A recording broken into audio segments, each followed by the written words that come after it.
Nunca pensé que la cena de Navidad se convertiría en el inicio de mi venganza. Era mi primera Navidad sin Henry. Pero no estaba lista para rendirme al silencio. No todavía. Así que puse la mesa.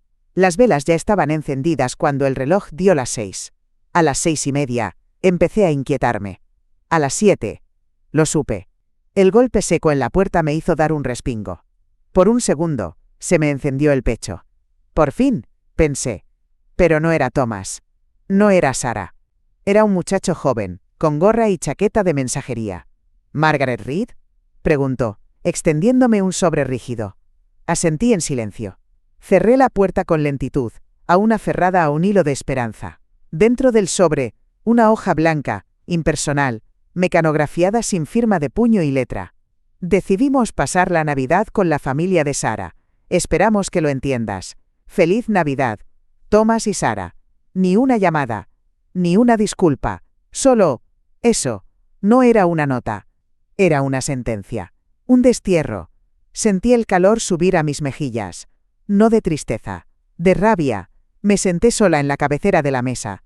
La silla de Thomas vacía frente a mí. La de Sarah, sin uso. Mis manos apretaban la nota hasta arrugarla, y mis ojos no lloraban. No aún. Solo observaban. Fríos. Distantes. La casa estaba en completo silencio, roto solo por el sonido del horno avisando que el pavo estaba listo. Lo apagué sin levantarme. ¿Para qué? Después me levanté lentamente, caminé hacia la vitrina y saqué el relicario que Henry me había regalado en nuestro primer aniversario. Dentro tenía una foto pequeña de él y una nota diminuta que decía: «Para cuando no puedas confiar en nadie más». Nunca pensé que esas palabras cobrarían sentido con nuestro propio hijo. Decidí servirme una copa de vino. Me la llevé al estudio de Henry. En la esquina del escritorio, su pluma aún descansaba sobre el portaplumas. El mismo lugar donde pasaba horas corrigiendo ensayos, redactando cartas, o simplemente leyendo con su taza de té negro. Me senté. El sobre todavía en mi mano. Y fue entonces cuando sentí algo más adentro. Pasé los dedos con cuidado. Toqué un borde rígido. Lo saqué. Una postal. La imagen mostraba una casona antigua rodeada de robles, con un letrero en la esquina. Asheville, Carolina del Norte. Volteé la postal. Reconocí la caligrafía de inmediato. Mi amor, tú siempre fuiste mi puerto seguro. Ahora déjame ser el tuyo. Mira dentro del escritorio. Me quedé inmóvil. Como si el mundo entero se hubiera detenido por un instante. La voz de Henry, escrita desde el pasado, hablándome en el momento exacto en que yo más lo necesitaba. Él lo sabía. Él lo vio venir. Y algo dentro de mí, una parte que llevaba dormida desde su muerte, se despertó. Mi mirada se endureció. Ya no era la viuda que preparó una cena para nadie. Ya no era la madre ignorada. Esa noche, en silencio, juré algo frente al retrato de Henry. Van a lamentar haberme subestimado. No me levanté. No podía. Me quedé ahí sentada en la silla del estudio, con la copa aún en la mano y la nota arrugada en la otra. El reloj de pared marcaba las 7:10. En la cocina, el horno ya se había enfriado, y el pavo empezaba a secarse. Todo lo que había preparado, lo que había cuidado, ignorado. El vino me supo a nada. Las luces del árbol de Navidad parpadeaban al fondo del pasillo. Las había puesto yo sola, una por una, siguiendo la costumbre que Henry y yo teníamos desde que Thomas era pequeño. Siempre comenzábamos por la estrella. Este año, la puse sin decir una palabra. El silencio me dolía más que cualquier grito. Y ahí, en esa silla empecé a llorar. No por debilidad, no por lástima. Lloré por la muerte de la ilusión. Por el recuerdo de unas Navidades llenas de risas, de canciones desafinadas, de galletas quemadas en la esquina porque Henry se olvidaba de sacar la bandeja a tiempo. Lloré por el caramelo escondido bajo el cojín del sofá, que siempre encontraba al final, justo antes de ir a dormir. Lloré por la taza de té con un bastón de menta adentro. Por la mirada cómplice. Por la ausencia. Tomé un pañuelo del cajón del escritorio. Me limpié las mejillas con lentitud. Luego, como si el cuerpo se moviera por sí solo, desbloqueé el teléfono. No sabía bien qué buscaba. Tal vez una excusa. Una justificación. Abrí la aplicación. Instagram. La cuenta de Sarah estaba activa. Y ahí estaban. Thomas con su camisa de cuadros favorita. Sarah con su suéter rojo, abrazándolo de lado. La madre de ella al fondo, con un pavo dorado sobre la mesa. Una decoración vulgar, estridente, de esas que gritan, «Miren qué felices somos». La descripción decía, «Navidad con los que realmente importan. Bendecidos». Sentí una punzada en el pecho. No solo se habían ido. No solo me habían dejado sentada a la mesa como una sombra. Me habían reemplazado. Borrado. Reescrito nuestro lazo como si no existiera. Mi hijo. El mismo que aprendió a leer conmigo en el regazo, que lloraba cuando se caía de la bicicleta, que me llamaba mamá mi heroína cada vez que encontraba su calcetín perdido. Ese hijo ahora sonreía con una mujer que apenas conocía desde hace unos años. Una mujer que, con su sonrisa congelada y sus frases de postal, lo había convencido de que yo era prescindible. Apagué la pantalla. Apoyé el teléfono sobre el escritorio con firmeza. Ni un solo temblor en mi mano. Me quedé mirando el reflejo del árbol en el vidrio de la ventana. Las luces seguían parpadeando. Una verde. Una azul. Una roja. Un ritmo suave. Casi burlón. Y mientras el silencio volvía a envolverme, sentí que algo dentro de mí cambiaba. Me incliné hacia atrás en la silla, el sobre vacío sobre el escritorio y la postal entre mis dedos. El fuego de la chimenea aún chisporroteaba en la sala, aunque ya no me alcanzaba el calor. Mis ojos recorrían el mapa una y otra vez, memorizando curvas, nombres de calles, pequeñas marcas a lápiz. Henry lo había trazado con cuidado. Eso era evidente. Como todo lo que hacía. A su lado, la llave brillaba bajo la lámpara de escritorio. Antigua, pesada. No era de esas modernas con chip ni código. Era de las de antes. Las que abrían puertas con historia. Tomé la carta de nuevo y la releí, esta vez sin interrupciones, deteniéndome en cada palabra. Margaret, sé que si estás leyendo esto, es porque el mundo que construimos juntos ya no te está protegiendo. No quiero que luches por sobrevivir en medio del egoísmo de quienes dicen amarte. Te mereces más. Siempre te has merecido más. Este lugar, este plan, es para que no tengas que pedir permiso para respirar. Me quedé quieta. ¿Cuánto tiempo había pasado Henry planeando esto sin que yo lo notara? ¿Cuántas veces me habrá observado en silencio, sospechando que nuestro propio hijo se estaba alejando por ambición? Y lo peor era que tenía razón. Thomas siempre fue blando. Necesitaba que lo empujaran para decidirse. Y Sara no empujaba, empujaba y arrastraba. Sabía sonreír mientras movía las piezas a su favor. No era tonta. Sabía qué decir, cuándo decirlo y a quién dejar esperando. Y ahora, esos dos querían arrinconarme. Me incliné hacia el cajón del escritorio, el que siempre estuvo vacío desde que Henry murió. Acaricié la madera con los nudillos antes de cerrarlo otra vez. Aún no. Mañana. Por ahora, tenía que guardar todo cuidadosamente. El sobre, la postal, la carta y el mapa. Nada podía quedar a la vista. Doblé el papel con la delicadeza de quien prepara una ofrenda, y lo escondí en el doble fondo de mi costurero. Ni Thomas ni Sara sabían coser. Ni se atreverían a tocarlo. Subí a mi habitación, me cambié el vestido por una bata de franela y me senté al borde de la cama. Desde allí, se veía la calle. Las luces navideñas de los vecinos seguían encendidas, brillando con una alegría impostada. Yo no necesitaba alegría. Necesitaba estrategia. Y ahora la tenía. Apagué la luz del velador. Me recosté, con la carta aún en la mano. No como quien busca consuelo, sino como quien sostiene un arma invisible. Un arma escrita con tinta pero cargada de memoria. No iba a correr. No iba a suplicar. Mi hijo había tomado una decisión. Yo también. 3 días después tomé el mapa, la llave, y salí de casa sin decirle nada a nadie. Dejé los platos sucios en el fregadero, el buzón sin vaciar, las luces navideñas encendidas. Quería que pareciera abandono, no escapatoria. Porque eso era lo que ellos esperaban. Una madre devastada, de luto, encerrada en su pena. No una mujer con un destino marcado por su propio esposo muerto. El camino hasta Asheville fue largo. Conduje sin prisa, con las ventanillas cerradas y la calefacción apenas encendida. El aire tibio dentro del coche contrastaba con el paisaje frío tras los cristales. Árboles desnudos, campos grises, la silueta de los cerros cubierta de niebla. Cuando llegué, la tarde ya caía. El sol se filtraba entre las ramas como hilos de oro viejo. La casa apareció al final de un camino de grava, tal como en la postal, antigua, de madera blanca, con un porche amplio y columnas gastadas por el tiempo. Me detuve frente a ella, y por un momento, No supe si estaba a punto de entrar en un recuerdo o en una trampa. Porque Henry, incluso desde la tumba, aún podía sorprenderme. Metí la llave en la cerradura. Encajó sin resistencia. La puerta se abrió sola, como si me estuviera esperando. El interior olía a lavanda seca y madera vieja. Al encender la luz, vi que todo estaba en orden. Los muebles cubiertos con fundas, el suelo limpio, los ventanales con cortinas de lino. En la cocina, una nota escrita a mano descansaba sobre la encimera. Bienvenida a casa, mi amor. La letra de Henry.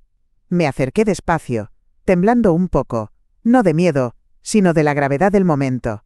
Henry no solo había comprado esta casa en secreto, la había preparado. Había pensado en cada detalle. La despensa estaba llena. Latas, galletas, bolsas de té, frascos de mermelada etiquetados con fechas recientes. Incluso había una caja de mis galletas de limón favoritas, con una nota pegada. Para cuando decidas dejar de llorar y empezar a pelear. Sonreí. Apenas un segundo. Pero lo hice. Subí al segundo piso. Cada habitación estaba vacía, lista para lo que yo quisiera hacer con ella. Un refugio, sí, pero también un cuartel.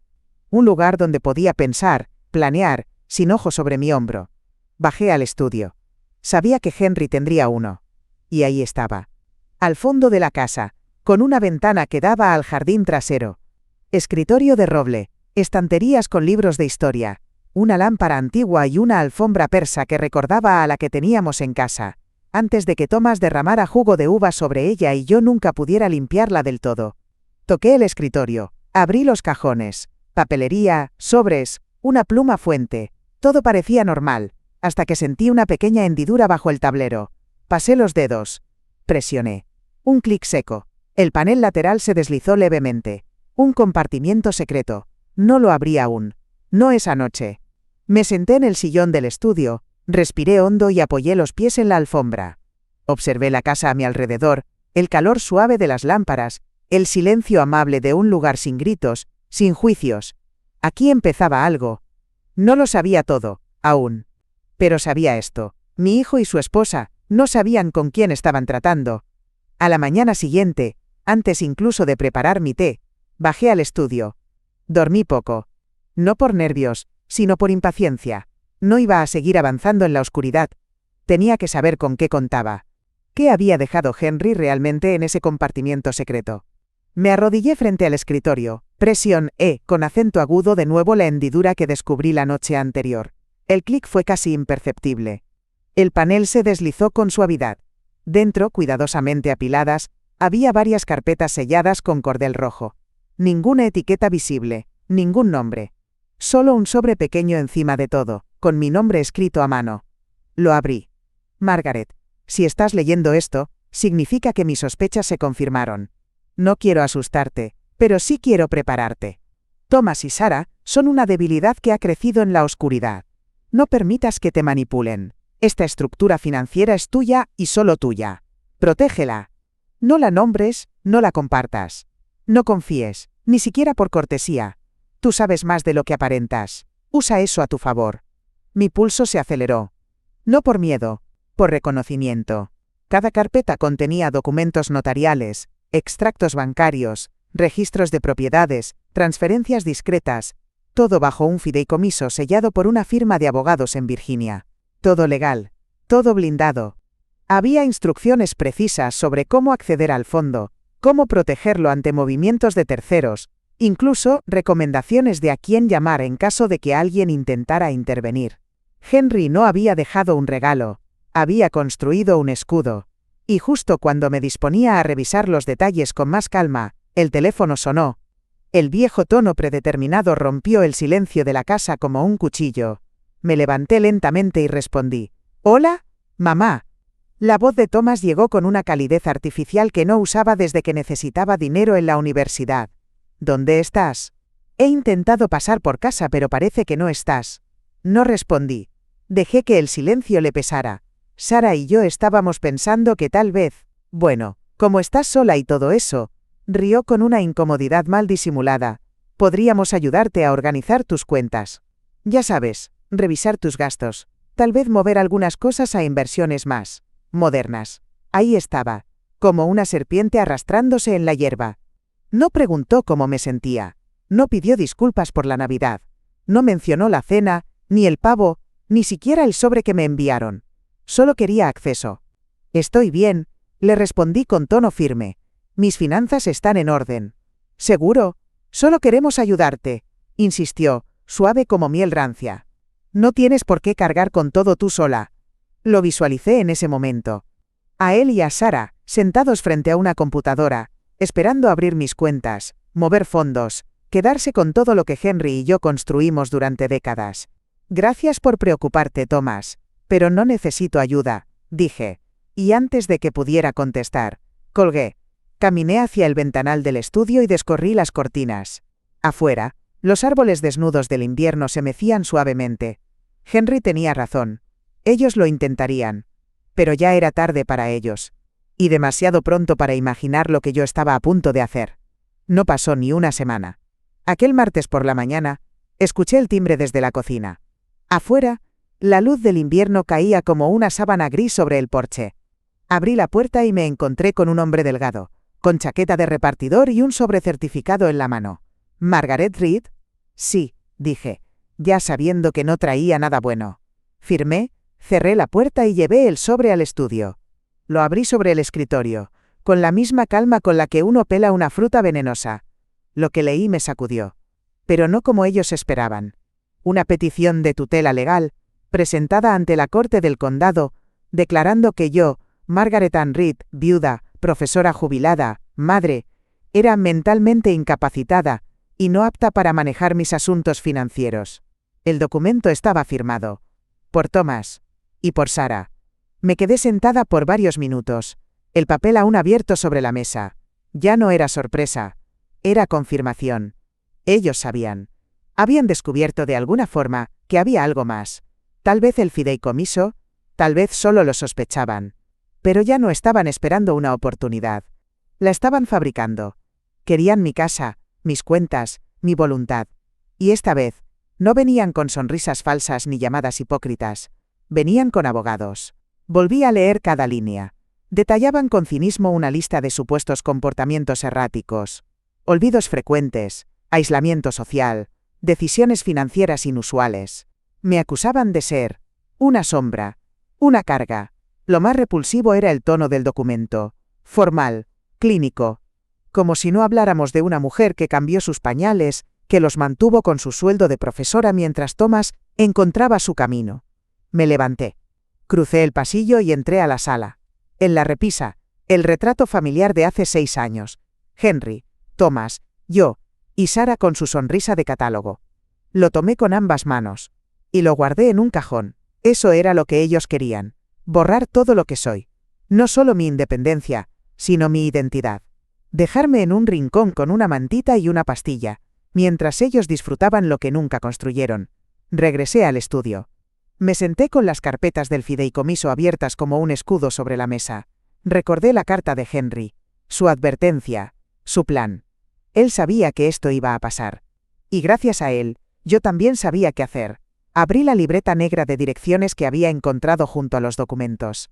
En la primera página, escrita con la letra de Henry, estaba el nombre de un abogado retirado que vivía a pocas cuadras de allí. Edward Langford.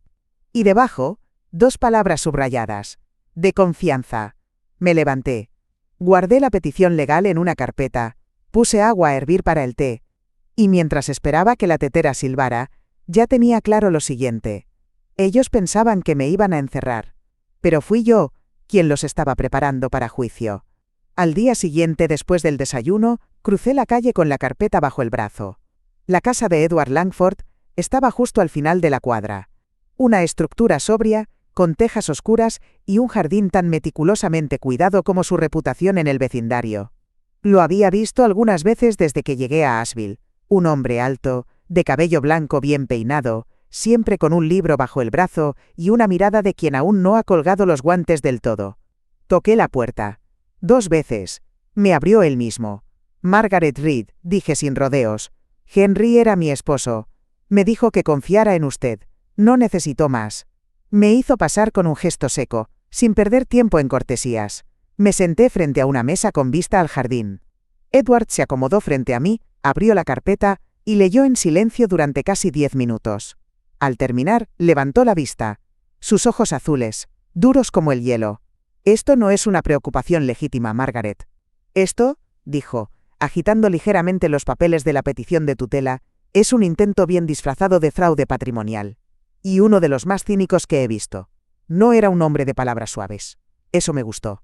Le entregué también los documentos del fideicomiso, la carta de Henry, la nota sobre Sarah y Thomas. Los revisó con la precisión de alguien que aún podía oler la pólvora legal. Tu esposo no solo fue prudente, dijo finalmente, fue visionario. ¿Y tú? Tú estás en condiciones perfectas de defender lo que es tuyo. Pero necesitas un plan, y yo te voy a ayudar a construirlo. Me tomó unos segundos responder. ¿Por qué? Edward se apoyó en el respaldo de la silla y cruzó los brazos. Porque lo que están haciendo no es solo ilegal, es cobarde. Y entre nosotros, Henry y yo compartimos más de una charla sobre Thomas. Él ya mostraba señales, pero fue Sarah la que lo arrastró al barro. Hizo una pausa, como sopesando cuánta información debía darme. Hace unos meses, escuché por canales vecinales que su negocio, esa galería creativa, que abrieron en la ciudad, va en picada. Malas decisiones, créditos personales, una deuda importante con el banco. Y ahora, de repente, quieren manejar tus finanzas. Me recliné hacia atrás, asimilando lo que ya sospechaba. Así que no es preocupación, dije. Es desesperación. Edward asintió. Y eso los vuelve peligrosos, pero también torpes. Se levantó y fue hasta una estantería. Sacó un cuaderno de tapas negras y un bolígrafo. Lo colocó entre nosotros. Primero, vamos a armar tu defensa. Luego, vamos a exponer sus verdaderas intenciones. Pero todo a su tiempo. Este tipo de batallas no se ganan gritando. Se ganan en silencio, con pruebas.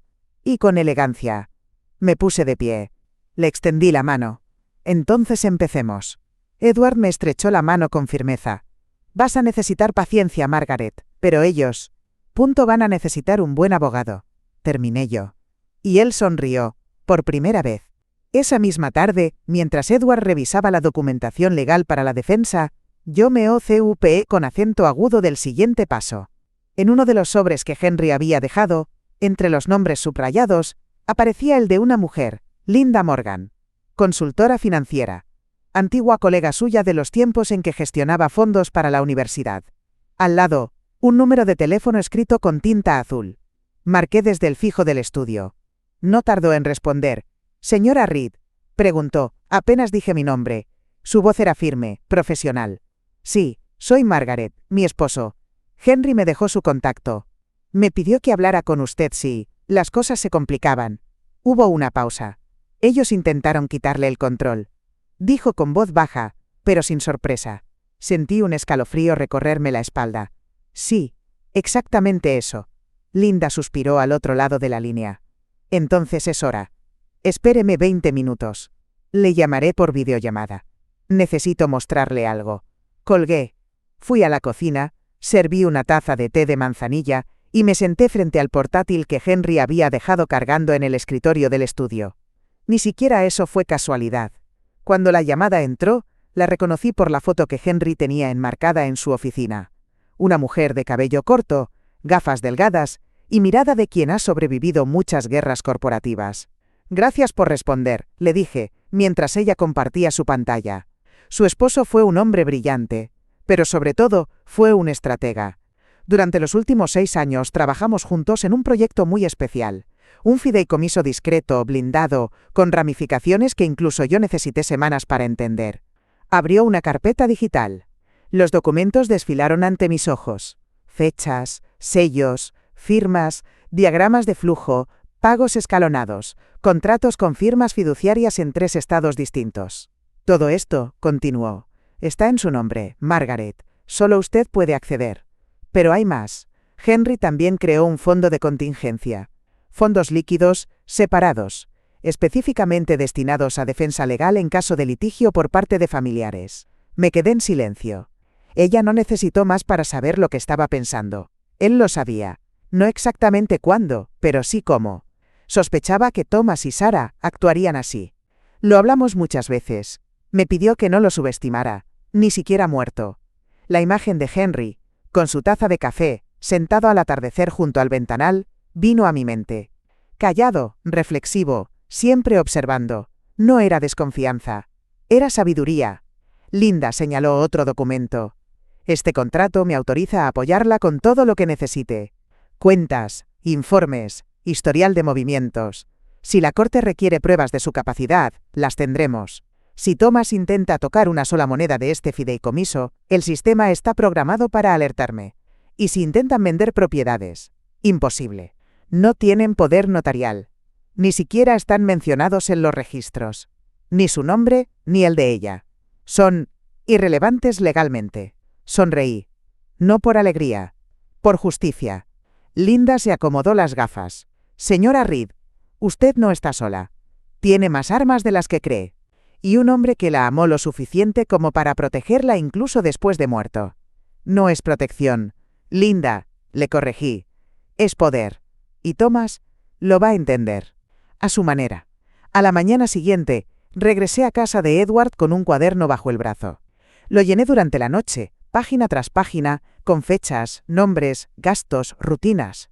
Todo lo que pudiera demostrar que yo estaba más lúcida que nunca. Porque lo estaba.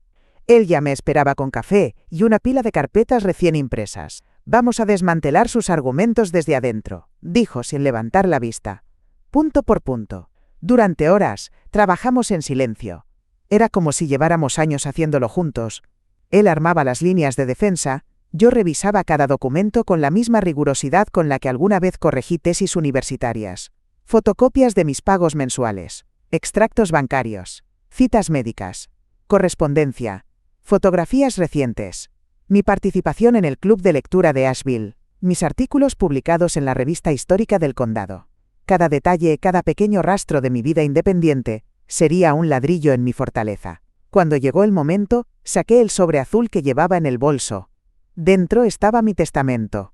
Uno nuevo. Firmado esa misma semana ante notario con testigos. Legal. Blindado. Edward lo leyó y alzó una ceja. ¿Estás segura? Más que nunca. Respondí sin titubear. Porque esta vez no se trataba solo de defenderme. Era momento de asegurar que nunca más tuvieran una puerta abierta a mi vida. En ese documento cada propiedad, cada fondo, cada objeto de valor pasaba directamente a una fundación de alfabetización infantil, que Henry y yo habíamos apoyado durante décadas. Su nombre figuraba en el encabezado del documento, como una señal silenciosa de que seguíamos tomando decisiones juntos. Esto va a dolerles, dijo Edward. Perfecto, le contesté, porque ya no era dolor lo que ellos merecían, era irrelevancia, el tipo de castigo que no se grita, se firma. El resto de la semana fue una coreografía fría y metódica, llamadas a testigos, recolección de pruebas, consultas con Linda por videollamada. Nadie lloró, nadie se lamentó, solo pasos calculados, precisos. Una tarde, mientras Edward ordenaba una caja con documentos, me ofreció una copa de vino. Lo rechacé. Cuando gane, brindaré, le dije. No antes. Me observó unos segundos, como midiendo el acero que ahora cargaba mi voz. Thomas no sabe lo que desató, murmuró. Yo sí, y cuando el juicio comenzara, lo entendería también. El juicio comenzó un lunes a las 9 en punto. La sala era pequeña, con bancos de madera y ventanas altas por donde se colaba una luz pálida, casi quirúrgica. Me senté junto a Edward en la mesa de la defensa, vestida con un conjunto gris oscuro que me recordaba mis días como profesora. Recta, digna, sin una sola arruga fuera de lugar. Al otro lado estaban ellos. Thomas con su traje caro y ese gesto que alguna vez vi en él cuando mentía de niño. Sarah, pulida como siempre, con su rostro congelado en una mueca de falsa preocupación. Y su abogado, un hombre joven, seguro, con esa arrogancia típica de quien cree que una viuda de 72 años no representa una amenaza. Comenzaron pintando una imagen de mí, una anciana frágil, afectada por la muerte de su esposo, aislada, vulnerable. Cada palabra era una burla disfrazada de compasión. La señora Reed ha demostrado patrones de comportamiento errático, dijo el abogado de Thomas. Aislamiento prolongado, desconfianza infundada, cambios financieros impulsivos. Solo queremos asegurarnos de que esté protegida. Me giré apenas para ver la sonrisa satisfecha de Sarah. Ella creía que esto era una formalidad, una trampa ya cerrada. Pero entonces fue el turno de Edward. No levantó la voz, no hizo gestos grandilocuentes, solo desplegó, uno por uno, Los documentos que habíamos preparado. Cada página, una estaca en su narrativa. Aquí están los pagos regulares de sus cuentas. Aquí, las publicaciones académicas recientes. Aquí, fotografías de sus actividades en la comunidad. Y aquí, dijo, levantando un sobresellado, el testamento notariado, firmado con plena capacidad mental. El juez asintió, tomando notas. Y entonces Edward llamó a Linda Morgan. Linda entró, como si caminara sobre mármol, formal, elegante, implacable. Declaró bajo juramento que había trabajado con Henry por más de 6 años. Detalló la creación del fideicomiso. Mostró correos electrónicos fechados, contratos firmados y el fondo de contingencia. Henry Reed previó este escenario, dijo. Preparó todos los mecanismos necesarios para proteger a su esposa. No por miedo, por conocimiento. El silencio en la sala era espeso. Pero Edward aún no había terminado. Señoría, con su permiso, llamo a un último testigo. Todos giraron la cabeza. El cartero. Un hombre mayor, con uniforme y una carpeta en la mano. Se presentó con voz tranquila y explicó cómo entregaba correo diariamente en casa de la señora Reed. Cómo la veía recogerlo, saludar a los vecinos, leer el periódico en su porche, siempre puntual. ¿Ha notado algo que sugiera incapacidad mental o deterioro cognitivo?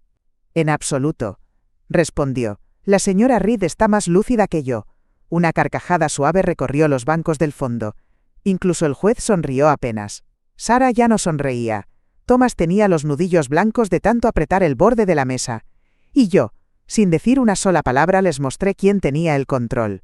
El juez asintió, y Edward me miró con calma. Margaret, es tu turno. Me levanté con serenidad, ajusté mi chaqueta y caminé hacia el estrado.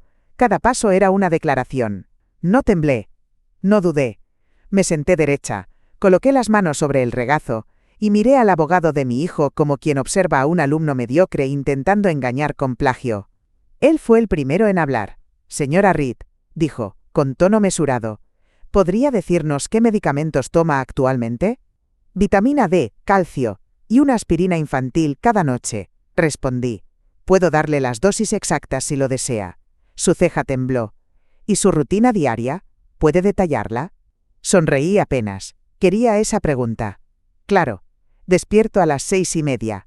Camino 40 minutos. Luego desayuno. Una rebanada de pan integral con mermelada casera, media taza de avena, té de manzanilla. Después leo los periódicos locales, el Asheville Tribune y el Chronicle, y dedico 3 horas a la revisión de archivos del Comité Histórico. Trabajo desde casa, con acceso remoto a los registros del condado. Y después, insistió, después almuerzo. Hoy fue sopa de lentejas.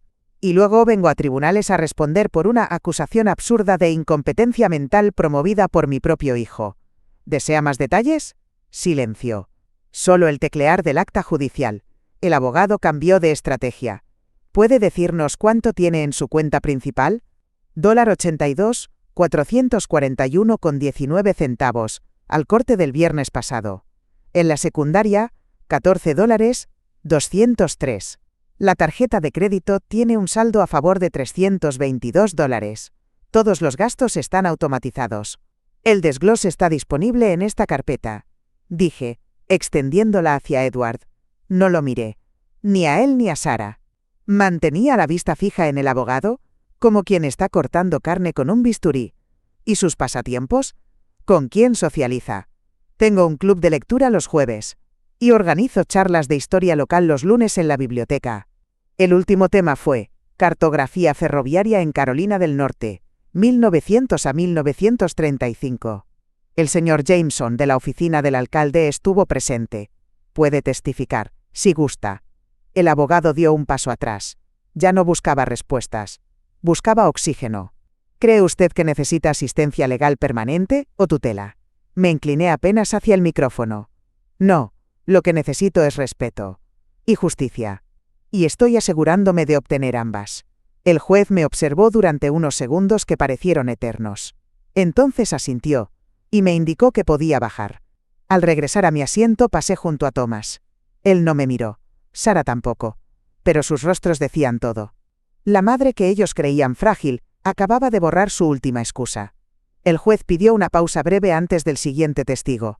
La sala se relajó pero solo superficialmente. Se respiraba la electricidad contenida de algo que estaba por explotar. Edward no se levantó de su asiento. Solo se inclinó hacia mí y susurró: «Prepárate». Minutos después, Thomas fue llamado al estrado. Caminó con ese andar forzado de quien intenta parecer confiado, pero carga una mochila de plomo en la espalda. Juró decir la verdad. El abogado defensor lo miró como si esperara una actuación digna. Pobres ilusos. Edward fue directo. «Señor Reed, ¿tenía usted conocimiento del fideicomiso que su padre creó para su madre?» Thomas parpadeó. «No. No tenía idea de eso», dijo, fingiendo sorpresa. «¿Está seguro?» «Absolutamente». Edward no lo miraba. Solo rebuscó en su carpeta con total parsimonia. «Entonces, ¿podría explicar esto?» Sostuvo un documento en alto, y el ujier se lo llevó al juez. Luego lo proyectaron en una pantalla lateral para todos los presentes. Era un correo electrónico. Encabezado con el nombre de Sarah Reed. Destinatario: una agente inmobiliaria local. Asunto: urgente, evaluación de propiedad. Y allí, en el cuerpo del mensaje sin rodeos: necesitamos una valoración completa de la casa tan pronto como podamos deshacernos de las cosas de Margaret. La transferencia debe estar lista cuando obtengamos el control legal. Confidencial. La sala se congeló. Sarah se llevó una mano a la boca. Thomas palideció como si le hubieran quitado la sangre con una jeringa. El juez bajó los anteojos por el puente de la nariz, y lo miró directamente. ¿Desea cambiar su respuesta, señor Reed? Thomas tartamudeó. No dijo nada coherente. Solo un murmullo roto. Edward fue implacable.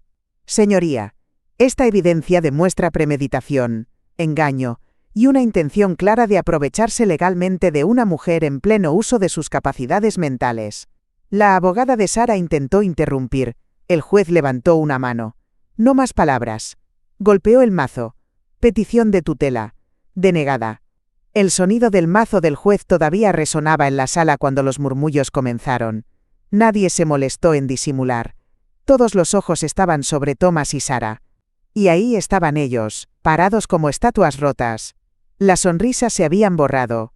El barniz de la falsa preocupación se había resquebrajado, dejando al descubierto la avaricia desnuda. El juez ni siquiera les dio tiempo para reaccionar. «Además de la denegación de la tutela», dijo, «esta corte ordena que los demandantes cubran los gastos legales de la señora Reed en su totalidad. El abuso del sistema judicial para obtener beneficios personales es inaceptable». Sarah soltó un jadeo. Thomas apretó los puños, los nudillos blancos como tiza. Edward, a mi lado, solo asintió. No hizo falta celebrarlo. Ya habíamos ganado mucho más que un caso. La sala comenzó a vaciarse. Mientras caminaba hacia la salida, sentí muchas miradas clavadas en mí, pero no por lástima. Era otra cosa. Algo que reconocí porque hacía mucho no lo sentía. Respeto. Al pasar junto a Thomas, me detuve. Por un instante, él creyó que le hablaría, que le daría alguna señal de reconciliación. Pero no. Solo lo miré. Fría, firme, letal. Y luego, salí. Edward me esperaba afuera con 2 cafés. Caminamos en silencio por la acera del tribunal, hasta encontrar un banco. Me senté, exhalando con la profundidad de quien se ha quitado una losa del pecho. «¿Y ahora qué?», preguntó él, ofreciéndome el café. Lo tomé entre mis manos. Caliente, reconfortante. «Ahora puedo llorarlo, por fin», dije. No a Thomas. A Henry. Porque durante todo ese tiempo, no había podido llorarlo bien. Su ausencia se mezclaba con la traición, con el miedo, con la rabia. Pero ahora, la verdad se había impuesto. Lo que él construyó con amor e inteligencia había resistido el intento de despojo. «Nunca he admirado tanto a alguien», me dijo Edward, mirándome de lado. «¿Sabes lo que hiciste, Margaret? Le enseñaste a todo ese juzgado lo que significa dignidad». Yo no respondí. Solo tomé un sorbo del café y cerré los ojos. Sí, había perdido un hijo. Pero no por un error mío. Él eligió el camino de la codicia. Y ese camino tiene consecuencias. Ahora tenía lo que Henry me había dejado. No solo una casa, no solo un plan, sino algo mucho más poderoso. Libertad, paz. Y algo aún más raro a mi edad. Una segunda oportunidad. Si esta historia te tocó el corazón, me encantaría leer tus pensamientos en los comentarios. ¿Alguna vez sentiste una traición así? Dale me gusta si te mantuvo al borde del asiento, y no olvides suscribirte al canal para más historias como esta. Gracias por acompañarme, y por nunca dejar que nos callen.